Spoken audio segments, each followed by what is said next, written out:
కంటెను నీ మందిరావరణములో ఒక్క దినము గడుపుతా భక్తిహీనులాతో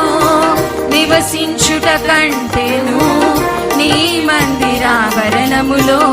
ఒక్క దినము గడుపుట 1000 దినాల కంటే శ్రేష్టమైనది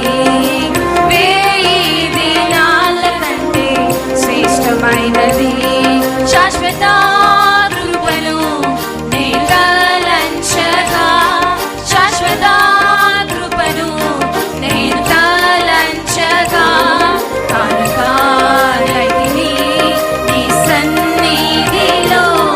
కాలకాలైతిని నీ సన్నిధిలో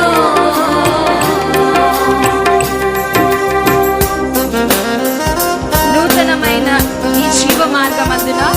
నూతన జీవము ఆత్మాభిషేకము నూతన సృష్టిగా నన్ను మార్చను మనల్ని నూతన సృష్టిగా చేయడానికి యేసు ప్రభు ఈ లోకానికి వచ్చారు.